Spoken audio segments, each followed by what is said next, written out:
Ca Mâu Ni Phật tác đại chứng minh, nguyện đem lòng thành kính gửi theo đám mây hương, phượng phân khắp mười phương cúng dường ngôi Tam Bảo, thề trọn đời giữ đạo theo tư tánh làm lành, cùng pháp giới chúng sanh cầu Phật từ gia hộ.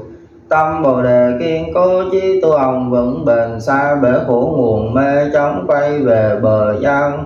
Nam mô Hương cúng dường Bồ Tát, Nam mô Hương cúng dường Bồ Tát, Nam mô Hương cúng dường Bồ Tát Ma Tát.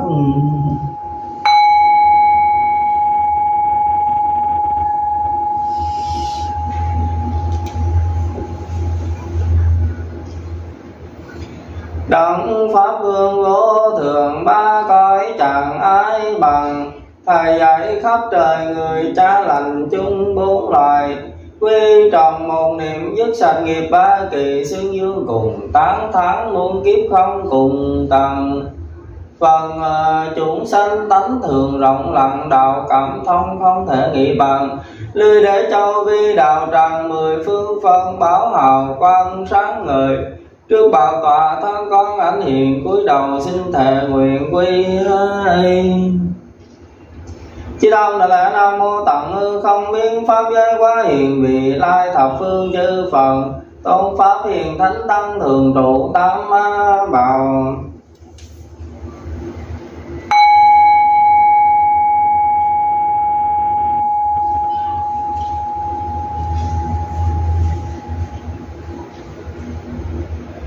Chí đông đại lễ Nam mô Ta Bà giáo chủ điều ngự bổn sư Thích Ca Mâu Ni Phật.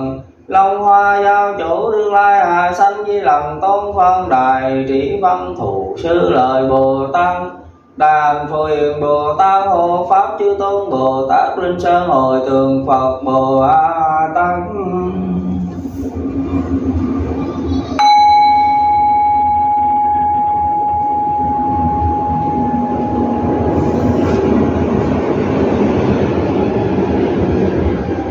Chí đông đại lễ Nam mô Tây phương cực lạc thế giới đại từ đại bi A Di Đà Phật. Đại bi Quán Thế Âm Bồ Tát, đại thế chí Bồ Tát, đại nguyện Địa Tạng Vương Bồ Tát, thanh tịnh đại hải chung Bồ Tát.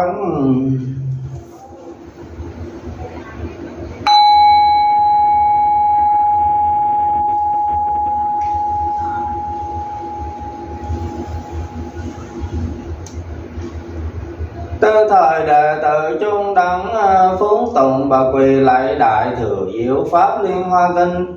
Thường chúc phân nhật tăng uy pháp luân thường chuyển, phong điều vũ thuận quốc thế dân an.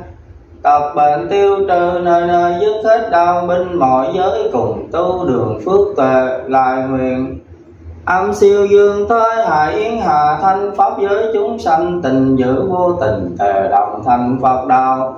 Nam mô Pháp Hoa Hội Thượng Phật Bồ Tát, Nam mô Pháp Hoa Hội Thượng Phật Bồ Tát, Nam mô Pháp Hoa Hội Thượng Phật Bồ Tát. Tác đại chân minh.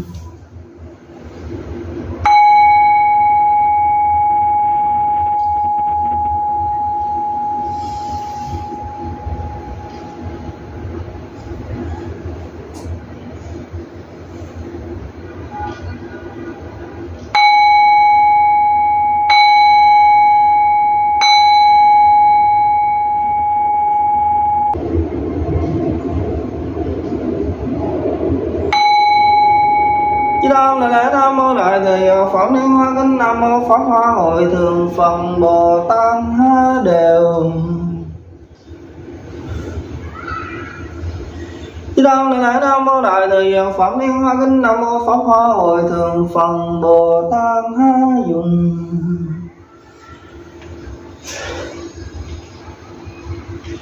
Chí đông đại lễ Nam mô Đại Thừa Phật Liên Hoa Kinh, Nam mô Pháp Hoa Hội Thượng Phật Bồ Tát các.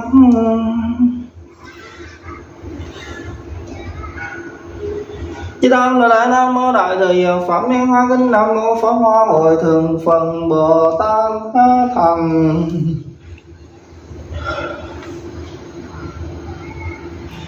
Chí đông đại lễ Nam mô Đại Thừa Phật Liên Hoa Kinh, Nam mô Pháp Hoa Hội Thượng Phật Bồ Tát Thần.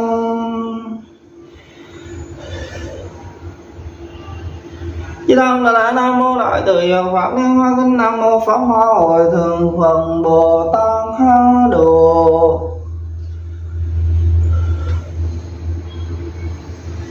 Chư Tăng Đà La Nam Mô Đại Từ Hiệu Pháp Liên Hoa Kính Nam Mô Pháp Hoa Hội Thượng Phật Bồ Tát Ha Mười.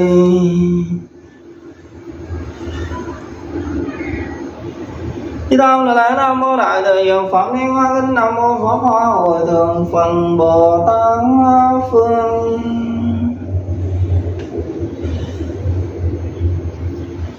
Chư Tăng Đà La Nam Mô Đại Từ Hiệu Pháp Liên Hoa Kính Nam Mô Pháp Hoa Hội Thượng Phật Bồ Tát Ha Chung.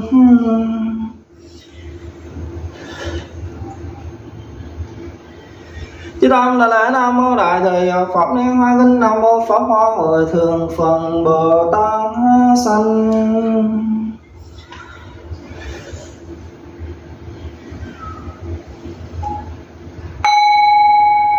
Chư Tăng Đà La Nam Mô Đại Từ Hiệu Pháp Liên Hoa Kính Nam Mô Pháp Hoa Hội Thượng Phật Bồ Tát Ha Tiên.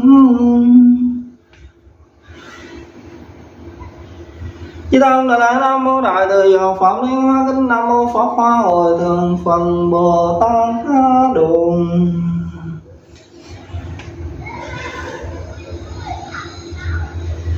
Chư Tăng Đà La Nam Mô Đại Từ Hiệu Pháp Liên Hoa Kính Nam Mô Pháp Hoa Hội Thượng Phật Bồ Tát Ha Văn.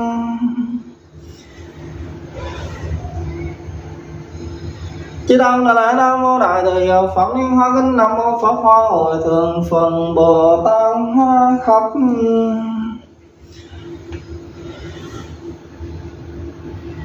Chư Tăng Đà La Nam Mô Đại Từ Hiệu Pháp Liên Hoa Kính Nam Mô Pháp Hoa Hội Thượng Phật Bồ Tát Ha Cùng.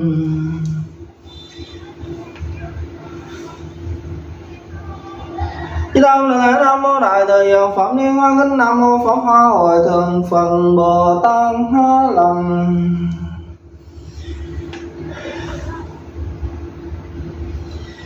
Chư Tăng Đà La Nam Mô Đại Từ Hiệu Pháp Liên Hoa Kính Nam Mô Pháp Hoa Hội Thượng Phật Bồ Tát Ha Nhập.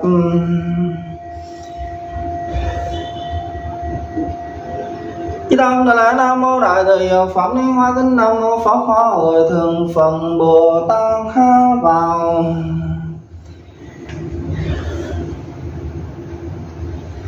Chư Tăng Đà La Nam Mô Đại Từ Hiệu Pháp Liên Hoa Kính Nam Mô Pháp Hoa Hội Thượng Phật Bồ Tát Ha Niết.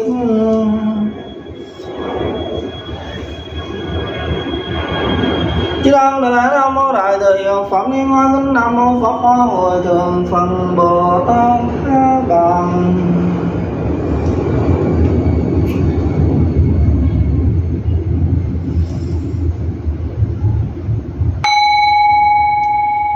Chư Tăng Đà La Nam Mô Đại Từ Hiệu Pháp Liên Hoa Kính Nam Mô Pháp Hoa Hội Thượng Phật Bồ Tát Ha Lúc. Chư Tăng Đà La Nam Mô Đại Từ Hiệu Pháp Liên Hoa Kính Nam Mô Pháp Hoa Hội Thượng Phật Bồ Tát Ha Đo.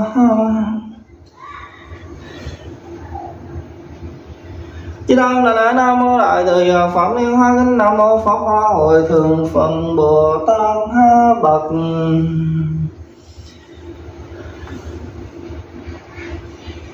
Chư Tăng Đà La Nam Mô Đại Từ Hiệu Pháp Liên Hoa Kính Nam Mô Pháp Hoa Hội Thượng Phật Bồ Tát Ha Hiệu.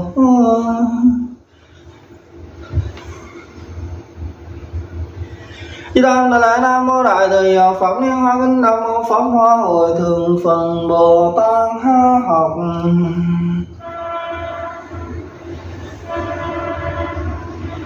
Chư Tăng Đà La Nam Mô Đại Từ Hiệu Pháp Liên Hoa Kính Nam Mô Pháp Hoa Hội Thượng Phật Bồ Tát Ha Cùng.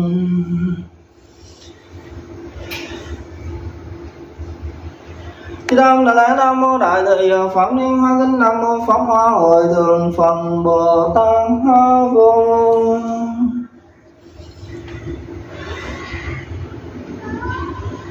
Chư Tăng Đà La Nam Mô Đại Từ Hiệu Pháp Liên Hoa Kính Nam Mô Pháp Hoa Hội Thượng Phật Bồ Tát Ha Học.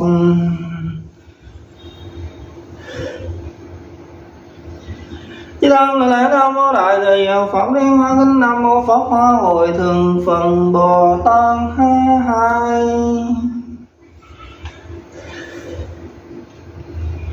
Chư Tăng Đại Lễ Nam Mô Đại Từ Phẩm Liên Hoa Kính Nam Mô Pháp Hoa Hội Thường Phần Bồ Tát 2000.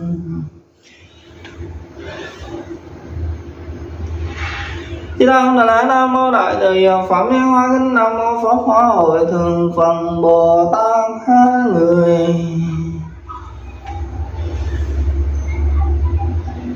Chư Tăng Đại Lễ Nam Mô Đại Từ Phẩm Liên Hoa Kính Nam Mô Pháp Hoa Hội Thường Phần Bồ Tát 2 người.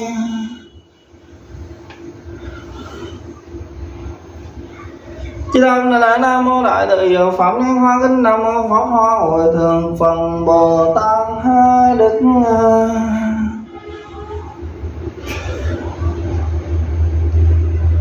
Chư Tăng Đại Lễ Nam Mô Đại Từ Phẩm Liên Hoa Kính Nam Mô Pháp Hoa Hội Thường Phần Bồ Tát 2 Phật.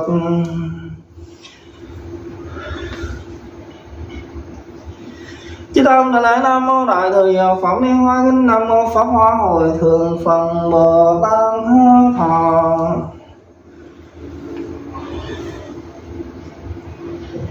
Chư Tăng Đại Lễ Nam Mô Đại Từ Phẩm Liên Hoa Kính Nam Mô Pháp Hoa Hội Thường Phần Bồ Tát hai kỳ.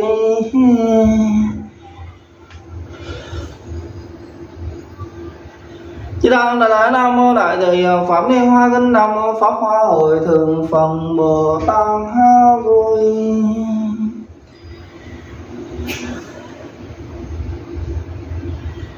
Chư Tăng Đại Lễ Nam Mô Đại Từ Phẩm Liên Hoa Kính Nam Mô Pháp Hoa Hội Thường Phần Bồ Tát hai mừng.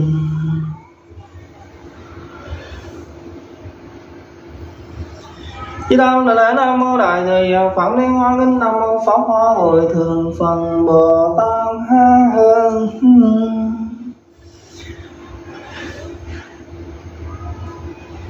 Chư Tăng Đại Lễ Nam Mô Đại Từ Phẩm Liên Hoa Kính Nam Mô Pháp Hoa Hội Thường Phần Bồ Tát hai hờ.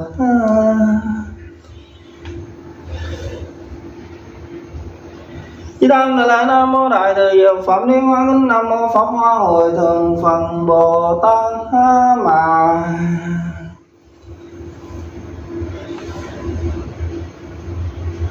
Chư Tăng Đại Lễ Nam Mô Đại Từ Phẩm Liên Hoa Kính Nam Mô Pháp Hoa Hội Thường Phần Bồ Tát hai nói.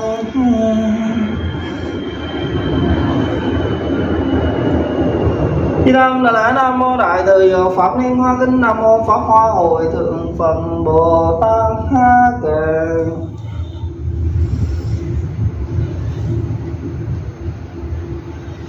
Chư Tăng Đại Lễ Nam Mô Đại Từ Phẩm Liên Hoa Kính Nam Mô Pháp Hoa Hội Thường Phần Bồ Tát hai rằng.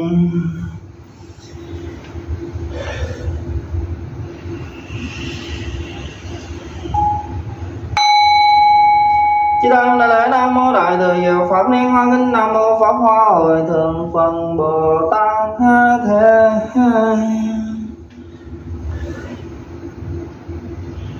Chư Tăng Đại Lễ Nam Mô Đại Từ Phẩm Liên Hoa Kính Nam Mô Pháp Hoa Hội Thường Phần Bồ Tát hai tôn.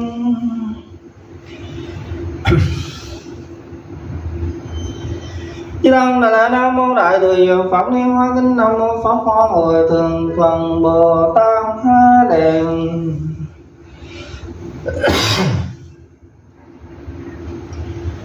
Chư Tăng Đại Lễ Nam Mô Đại Từ Phẩm Liên Hoa Kính Nam Mô Pháp Hoa Hội Thường Phần Bồ Tát hai hệ.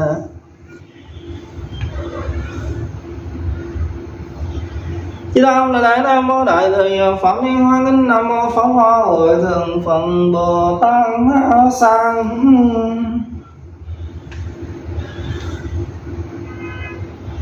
Chư Tăng Đại Lễ Nam Mô Đại Từ Phẩm Liên Hoa Kính Nam Mô Pháp Hoa Hội Thường Phần Bồ Tát hai con.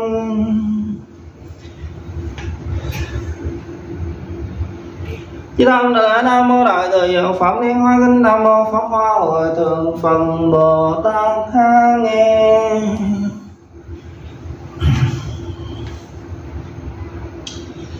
Chư Đông Đà La Nam Mô Đại Thừa Diệu Pháp Liên Hoa Kinh. Nam Mô Pháp Hoa Hội Thường Phật Bồ Tát Ha Tiên.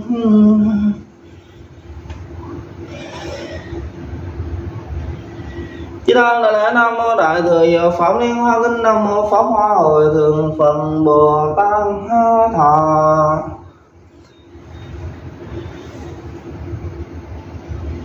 Chư Đông Đà La Nam Mô Đại Thừa Diệu Pháp Liên Hoa Kinh. Nam Mô Pháp Hoa Hội Thường Phật Bồ Tát Ha Kỳ.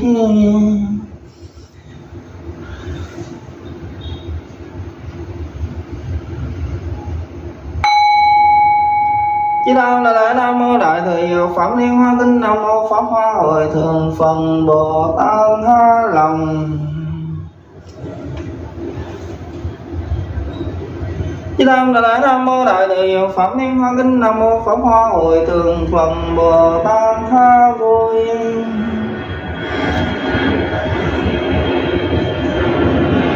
Chư Đông Đà La Nam Mô Đại Thừa Diệu Pháp Liên Hoa Kinh. Nam Mô Pháp Hoa Hội Thường Phật Bồ Tát Ha Mừng.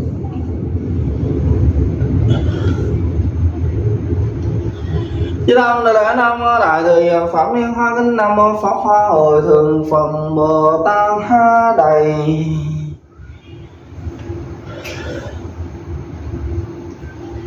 Chư Đông Đà La Nam Mô Đại Thừa Diệu Pháp Liên Hoa Kinh. Nam Mô Pháp Hoa Hội Thường Phật Bồ Tát Ha Độ.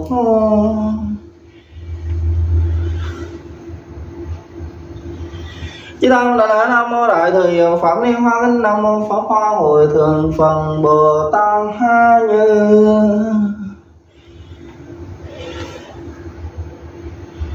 Chư Đông Đà La Nam Mô Đại Thừa Diệu Pháp Liên Hoa Kinh. Nam Mô Pháp Hoa Hội Thường Phật Bồ Tát Ha Được.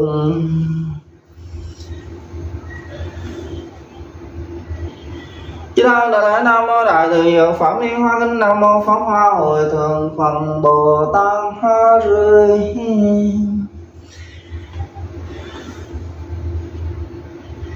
Chư Đông Đà La Nam Mô Đại Thừa Diệu Pháp Liên Hoa Kinh. Nam Mô Pháp Hoa Hội Thường Phật Bồ Tát Ha Cam. Chư Đông Đà La Nam Mô Đại Thừa Diệu Pháp Liên Hoa Kinh. Nam Mô Pháp Hoa Hội Thường Phật Bồ Tát Ha Lộ.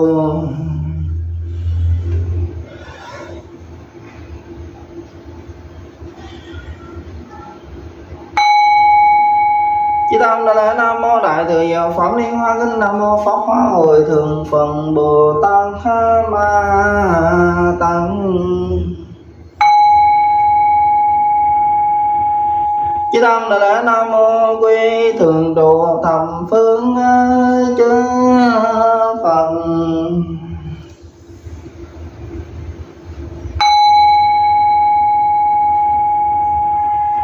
Chư Đông Đà La Nam Mô Quy Thường Trụ Thập Phương Tôn Pháp.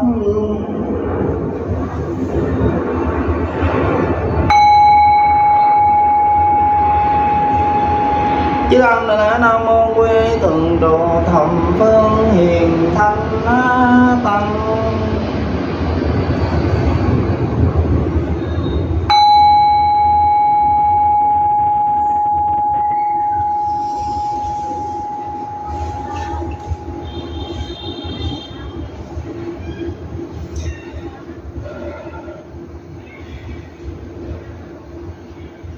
Nam mô Bổn Sư Thích Ca Mâu Ni Phật. Tác đài chứng minh phục nguyện. Phúng kinh lạy Phật công đức thù thắng hạnh vô biên thắng phước giai hồi hương. Phù nguyện pháp giới chư chúng sanh đốc vạn vô lượng quang Phật xa. Nguyện tiêu tan chướng trừ phiền não, nguyện đắc trí huệ chân minh liệu. Phù nguyện tội chương tất tiêu trừ, thế thế thường hành Bồ Tát đạo. Nguyện sanh Tây Phương Tịnh Độ trung cửu phẩm liên hoa vi phụ mẫu hoa khai kiến Phật ngộ vô sanh. Bất thối Bồ Tát vi bản lữ, nguyện dị thự công đức phổ cập ư nhất thiết ngã đặng dự chúng sanh giai cộng thành Phật đạo. Nam mô A Di Đà Phật. Nam mô A Di Đà Phật. Nam mô A Di Đà Phật.